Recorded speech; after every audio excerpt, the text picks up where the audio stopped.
Hello, I'm Don Lapres. I'm glad that you got excited enough to get the Making Money package, and now the most exciting thing is to actually do something with the Making Money package. In the next few minutes, you're going to hear what my idea of 11 secrets to being successful is all about. And then right after that, you're going to come back with me and I'm going to show you how I went from a one-bedroom apartment to being one of the largest service bureaus in the country. And if you want to get set up with your own 1-900 line, directly through my company, you can, and you'll have the support of my entire company behind you in your own 1-900 business. Probably the most exciting business that you could ever get started doing. If you want to, you can get set up with your own 900 business, and next week, you will be in the 1-900 business. So sit back, watch my 11 secrets to success, and as soon as I'm done, I'll be back and I'll show you how you can get set up with your own 1-900 line.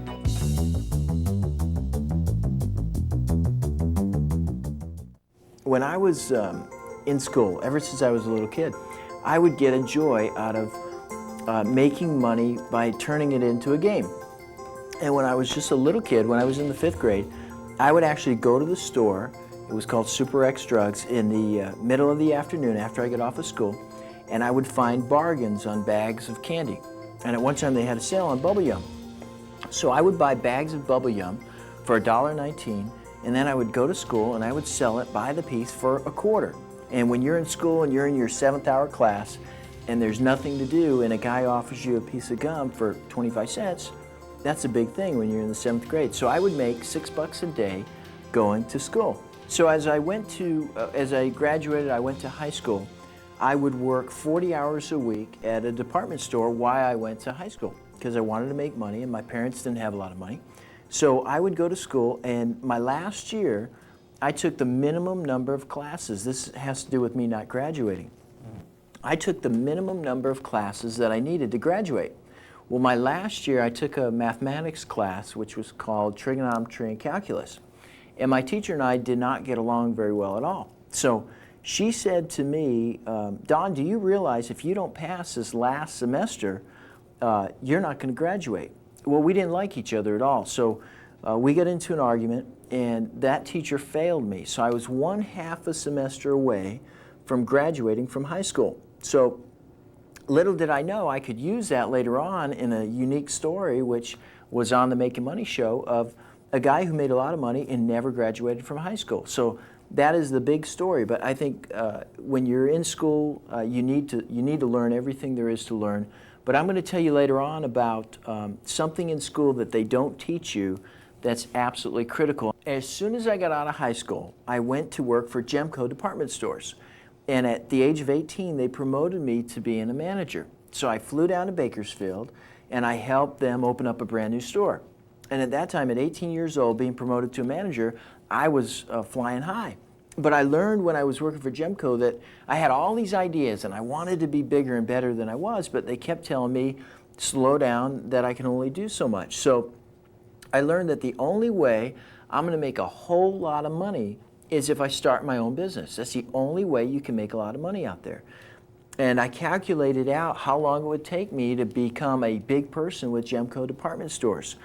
And I also noticed that some of the people that worked at Gemco were actually people that used to work at FedMart and some of the other national chains that went out of business. And I said, do I want to be 40 years old, work my way to the top in a company, and then have that company go out of business and me have to start all over at the age of 40 or 50 years old for another company? So I said right then, I have got to go back to school, or I've got to go back to Arizona where I live, and I got to start my own business.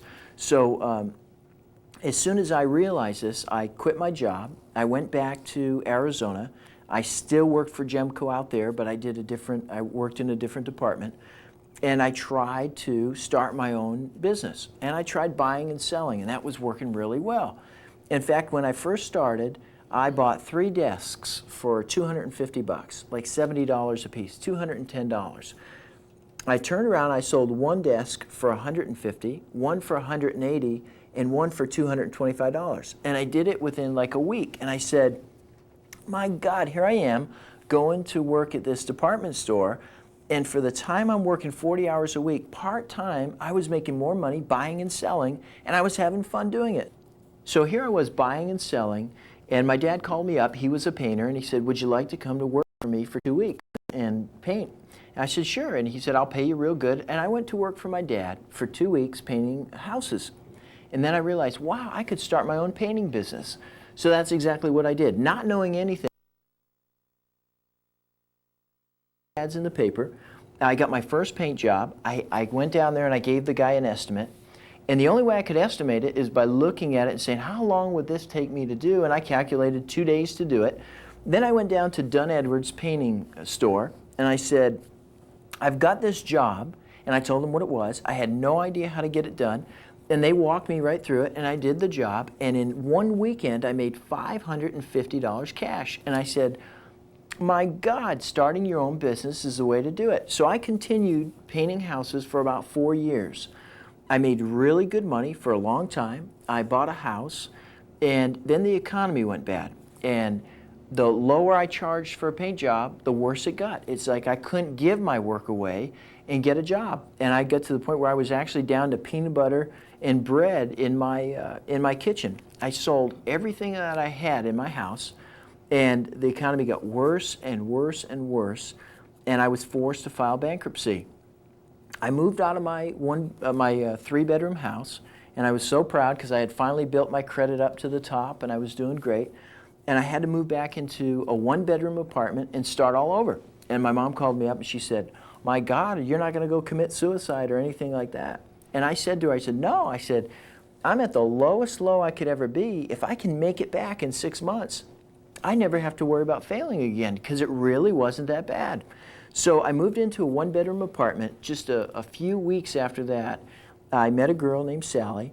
And in 2 weeks, I met her at a nightclub. 2 weeks later, it was like our third date, we drove down to Las Vegas and we got married. And after we had been married for 2 weeks, I sat her down. Now remember, I only met her for 2 weeks. She didn't even know who I was. All she knew is I painted houses for a living. I sat her down, I had to tell her we had to file bankruptcy. And she almost died. She said, oh my God, I haven't even had a chance to get good credit. So we filed bankruptcy, and then from there on, I continued painting houses, and I decided to start placing ads in the paper. Well, I found a little manual that teaches people how to find loans, how to find people that are due refunds from FHA mortgages. So I wrote a little manual on it, and I placed a few ads in the Arizona Republic. At first, I handed out flyers on cars, and that did real well, and I couldn't believe it because I didn't think it would work. Then I placed an ad in the paper, and that did well. And from my one-bedroom apartment, I started making $1,000 a day or more. I was bringing in $1,000 a day in sales from this one-bedroom apartment, selling these little manuals that only cost me maybe $1 to print up. And then I would talk to the people over the phone, and I would show them. Well, I did that for a while, and then about 1.5 years later, it dawned on me. I said, oh my God, I only had my ad in 2 newspapers around the country, right? I had it in the USA Today and I had it in Arizona Republic. And I said, I could have put my ad in like 1,500 other newspapers. I could have been making a killing, but I thought I made it to the top. I was making $1,000 a day. I thought I was a rich, rich man. So that's when I said, okay, if I come up with another ad that really works good, I'm going to make up for my stupidity. I'm going to put my ad in every newspaper I could find.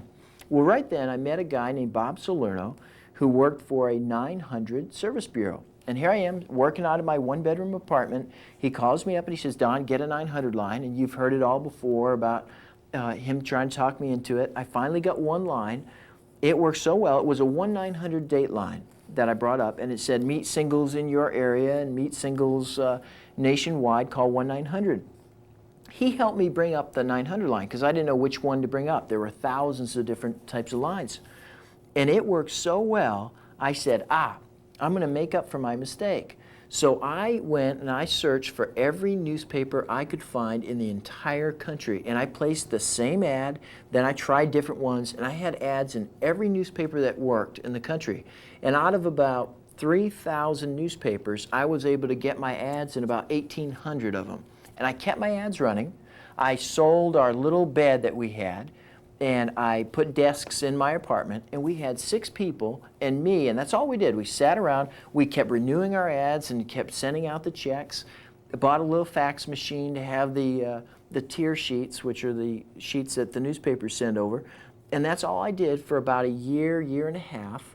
When it finally dawned on me, I said, wait a minute, I've bought and I sold, I've placed ads, I've gotten into the 900 business. I could teach a lot of people out there how to get their own business going. And that's when I decided to do the television show, Making Money, to show people how to get their own business started. You guys, people come into my office and I'm walking down the street and somebody that knows me will come up, and every once in a while they'll say, Don, what is the secret to making a lot of money?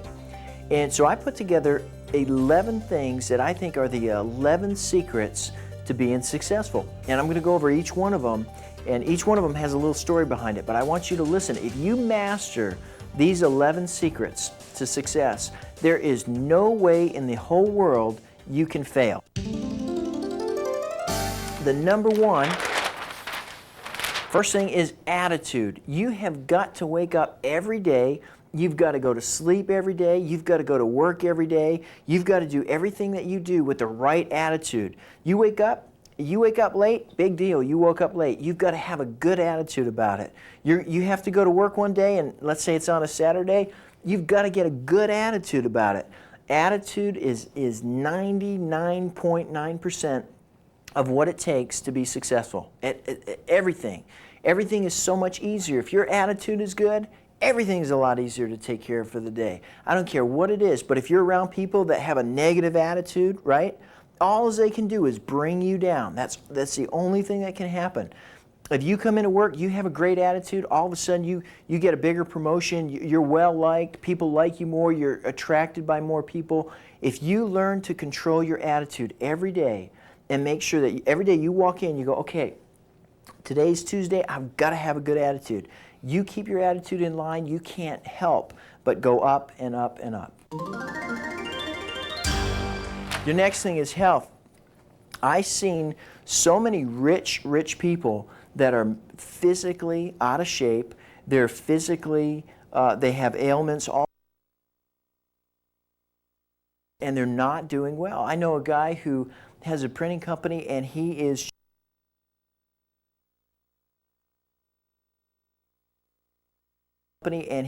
just doing great. His printing company's doing great, but he's the most unhealthy guy I've ever met in my life. If you have got to have a balance between your business and whatever you're working on, and you've got to set aside an hour or two a day to concentrate on your health. Your health is priority. You couldn't give me all the money in the world to take away my health. My health is priority. The way I look at it is, if you have your health, you're worth $1 billion right there.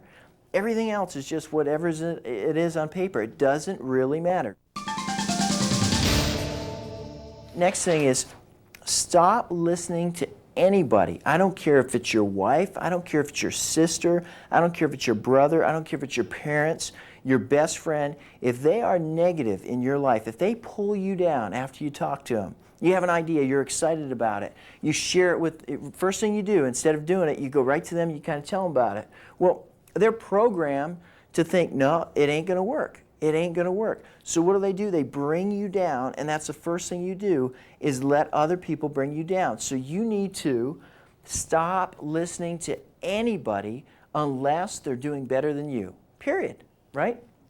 You can get their opinion, you can hear what they're saying, but you got to stop letting it influence you unless they're doing better than you. If they're doing better than you, they probably know a little bit more, they have a little bit better attitude, they've been around the block a little bit more. If you go to a guy who's failed all his life and you tell him about an idea you have, he's going to tell you every reason in the world why it ain't going to work, right? You go to somebody who's successful and has made it to the top, and you tell them about your idea, they're going to say, that's a good idea. In fact, if I was you, I would do this and this. They're going to give you positive influences, which is what you need to make it. But when I first started out, my family, the biggest villains of all, as far as trying to get me motivated, I would tell my mom, you know, someday I'm going to give away $10,000 checks for Christmas. And she would laugh, and the whole family would laugh, and the next year would come, and it would be Christmas time, and they would say, what about those $10,000 checks? And they would laugh at me, and I said, that's all right. I haven't made it yet, but I'm gonna. Today, I won't tell you what I'm giving away for Christmas, but it's a lot more than $10,000. Making life a game. When I wake up in the morning, going to work is a game. I look forward every day. I wake up and I get excited. I'm pulling out of my driveway. I make life a game. We all have to go to work, right? We all have to. We have to make a living. So why not go and try to make it a game rather than making it a job that you have to go to? Whatever you have to do, you make it a game. If something's a game you have fun at. You know, there's some of the hardest games in the world. You go out and you play tennis, right? Because it's a game, you can play for 3 hours, you're sweating, you're running, you're picking up balls, right? You're having the time of your life, right? You go and work out and it's something you don't want to do, it's the most miserable job you've ever had, right? You go to work. You go to work and you think, well, I have to be to work. All of a sudden, it's the most miserable thing that you ever go to. You go somewhere that you're having fun at, that's just a game, and that's exactly, because you're picturing it as a game. So if you picture work as a game, you picture waking up as a game, you picture taking a shower as a game, you picture driving down the road as a game, everything is so much better. So if you picture life as just a game, every day is just a piece of cake. And you got to look back every day and say, was today a good day? And if you made everything into a game, it's going to be a good day. Taking action. Everybody I know comes into my office and they say, Don, I got an idea. And I sit down and I listen to it. They tell me what the idea is, and then they want to give me the idea and they want me to do something with it. I said, well, you know, if I was you, the first step, I would do this and this and this. And they don't do it. Then they go and they tell another friend what they're going to do. And then they go and tell another friend, hey, let me tell you about my idea and let me tell you what I'm going to do. But they never get around to doing it. And you know what? They just talk about it and they talk themselves right out of it. The next one is ask questions, ask questions, ask questions. Everybody that I have ever talked to or anything that I have ever done in my life that's made me what I am today and got me to the success level is I've asked everybody I've known that had something. I ask questions, and I'm great at asking a lot of questions. And if you just learn, hey, you want to start your own restaurant? You go to every owner that has a great restaurant going, and you ask him if you could sit down with him and ask him a lot of questions. And don't be afraid. And I think the biggest key for anybody who's going to make it, if you look at all the successful people out there, they have done that. They've went and they've asked a lot of people a lot of questions. You'd be surprised how easy it is to get your own business going, especially if you go to somebody who's already doing it. They'll walk you right through it. They'll say, well, yeah, here's what you want to do. Then you want to do that. And then you thank them for their time. You say, if I have any more questions, can I come back to you? 99% of the time, they'll say, sure, I'd love to help you out. People that are successful in a business love to help out other people that are trying to get their own thing going. Stop thinking job. You know what? In school, ever since I was in the 5th grade, all the way through high school, and then I went to college for just a year off and on to study classes, every teacher I ever met has said, if you want to get a job, this is what you need to learn. If you want to get a job, you need to get good grades. I never, and I'm sure they teach it somewhere in school, but I have never learned in grade school or in high school, don't get a job, the real security comes from starting your own business, right? They all say if you want to get a job, so people that get out of high school, people that get out of college, they're thinking job. They don't even consider, and when I tell people, why don't you start your own business? They go, God, I never thought of it. Because you're never trained to think that way. So I can't wait until the educational system changes to where people are required to study on how to start their own business. Do you agree? Okay. You look at anybody, you look at 75% of all the people that are rich today have started their own business. 75%. So if you want to be wealthy and successful, 75% chance you better go and work for yourself, right? But in school, they just don't tell you about that. And you think, wow, getting my own business, that's hard. But it's not. It's probably the easiest thing you could ever do. And then once you get your own thing going, not only do you make more money, you don't have to have anybody tell you what to do. And if you want to take a vacation, you take a vacation. You dictate. Now, getting your own job sometimes is harder than getting your own business is sometimes harder than getting a job in the sense that you probably work more hours than anybody, you work harder than anybody, you take risk, right? But if you turn it into a game, it's the best thing that you could ever do. But the most insecure position you could have in your life is counting on somebody else to feed you week after week. Because as soon as a company no longer needs you, you're terminated, period. I mean, in the most sense. As soon as a company no longer needs you, it's, I'm sorry, but we no longer need you. You are just a temporary position in their eyes. And you've got to say, wait a second, right now I've got to think, if I get my own business going, I never have to worry about anybody telling me I'm unemployed. The next thing is writing things down. Let me tell you, when I was working at Gemco, I was 18 years old. I got promoted to be a manager, which is a manager of one little department. I flew out to Bakersfield, and I never wrote anything down. I was smarter than that. I remembered everything. And every day, the store supervisor would come in. He'd give me something to do. He'd say, Don, when you get a chance, I want you to fill this end cap or do this. I'd say, you got it. I always remembered, but he would get nervous. He would say, Don, why don't you write it down? I know it. I know it. Don't worry about it. And he would continue to stress writing things down. And I always used to see him walk around with a pad, and he'd write stuff down. And I never needed to do that because I always remembered everything, right? Well, I had no idea how much I was crippling myself by not writing stuff down. So one day he says, Don, before you leave, I want you to build this end cap display in front of the store. I said, you got it. And he told me what the product was and all that. I said, no problem. I forgot. So I went home, and I had got up at like 4 o'clock in the morning. So by 7 o'clock at night, I was sleeping because I had to be to work the next day. He calls me up at 7 o'clock at night, and he says, Lapres, get your butt down here and get this end cap done. And I said, oh, I forgot. I said, can I do it tomorrow? He said, no, you're not doing it tomorrow. You need to do it tonight. And I said to him, I said, do I have to get dressed up and all that? And I only had like 3 sets of clothes. I had to wash them and get them ready for the 2 days later. He said, yeah, you got to look like you're working here. You got to get down here and get this thing done. So I had to get down there. I got down there around 8 o'clock at night. I had to be all dressed up, and I was so embarrassed because he just ripped me for this, right? But he taught me write things down. From that day on, he came in the next day, and I had my pad and my pen. I said, Tim, I'm ready to go, right? From that day on, I started writing things down. And now you can't catch me without a pad. If you have bills that you're concerned about, you write them down. Then you look at them and you can put it away somewhere. If you have worries that you're worried about, you write your worries down. And then all of a sudden, they don't look so bad if you write it down. If you have these goals, you've got to write it down. You've got to give yourself a game plan. Okay, this is what I'm going to do. This is when I'm going to get it done.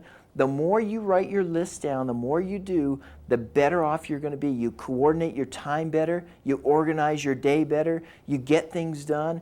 If you got 17 different things you got to get them done, you write them down. You coordinate it and you write it down. The next key to success: get rid of all your ugly friends. You know what I mean by that? Okay. If you got, and I said it before, if you have ugly, I mean ugly by negative, poor me, crybaby, don't believe anything in the world is going to go good for them. Those kind of friends, that's ugly to me, right? Somebody comes in my office and they have this sourpuss face on them and they just walk in and everything's ugly, right? That's an ugly person. You need to get rid of all your ugly friends. And if you replace them with people that are naturally happy, you know the ones I'm talking about. You got people that are always on a high. You got people that no matter what good happens, they always find a negative, right? If you get rid of all those people and you replace them with all these positive people, all of a sudden they're helping you keep on a high all day. So get rid of your ugly friends. Make the most out of every day. If you just make a rule to yourself that every day that you go to sleep, before you go to sleep, you're going to say, did I make the most out of my day, right? And if every day you're saying, yeah, I made the most out of my day, but there's one thing I want to do, or one thing I need to do. Why don't you go do it and get it done, and then you made the most out of your day. If you get in a habit of doing that, you look back and at the end of the year when it's New Year's Eve and everybody's having a good time and some people are saying, oh, next year is going to be a good year. You can say, yeah, next year is going to be a great year, but this year has been a great year. And all of a sudden, see, you only have so many days in your life and then it's over. So if you make the most out of every single day, you're going to look back and you're going to appreciate it 100 times over. So be calculating, kind of like give yourself a report card. Every night when you go to bed, you just say, did I make the most out of today? And if you did, that's great. And you do the same thing the next day and the day after. If you learn to do for others and get a high off of it, it will motivate you to make more money and more and more. There's nothing more exciting than being able to take somebody that doesn't have anything and being able to buy them a car or a truck or just buy them a whole $200 worth of groceries for their family or something like that. If you get into a high off of helping other people, you will increase your net worth by 10 times. In my company, I give away to certain people in my company, I give away 5% of the company, which is a lot of money. Some people I give away royalties to. Why? Because it makes me feel good. They're making money. Bob Salerno, I gave 10 cents a minute just because he helped me get in the 900 business. That makes me feel good. Now I can enjoy the money I got because I'm helping a lot of other people. And you've got to get, if you're one of those tightwads, see tight people that can't afford to lose a nickel or a dime and it bugs them to death to give anything away, it's impossible for them to make money. You know why? They can't handle losing. They can't handle. And if you're going to be successful in life, especially in business, you've got to be willing to put $1,000 out on the line and watch it just go. And then you got to try something else and watch that go until you find something that makes it. And then it all comes right back to you. But if you're tight and you're stingy and you're just not one of those people that can pay for dinner without feeling like, oh my God, I just gave away 20 bucks. If you get into that mind frame of being tight, it is impossible. You will never be able to make a lot of money. And if you do make a lot of money, you'll never be able to enjoy it, period. If you look at the rich people that are real tight with their money, they're very, very, very unhappy. You look at rich people that are very generous and give half their money away, they are very, very happy people. So the biggest key to being successful is when you make it, learn to give some of it away and feel good about it. And then when you try something, it won't hurt when you try something and it doesn't work. It's kind of a, well, that was a game, because you're used to giving it away and you're used to feeling good about it. When I first got set up with my own 1-900 business, I was in my one-bedroom apartment, I went through a service bureau, I got set up with my 1-900 lines, and I made myself a fortune. Well, after months and months of making a fortune in the 1-900 business, I decided to do the Making Money show and teach people how to either get started buying and selling, get started placing tiny classified ads in newspapers, or get started in their own 1-900 business. Well, the Making Money show was a success, and I got calls from everywhere in the country of people saying, Don, I got your Making Money package, I want to get set up with my own 1-900 business, but I went to the service bureau or I went to the phone company and it costs a lot of money. So we decided as a company to start one of the most exciting service bureaus in the country, to where we would be able to allow you to get set up with your own 1-900 business for less than 1/3 the cost of going through another service bureau or the phone company. And we have created one of the largest, most incredible service bureaus in the entire country.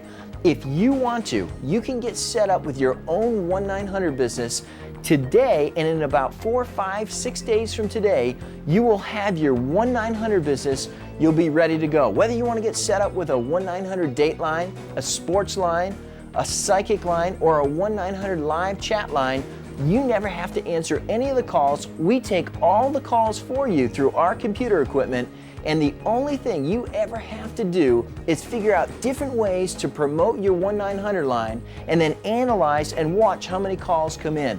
Probably one of the most exciting businesses you could ever start doing.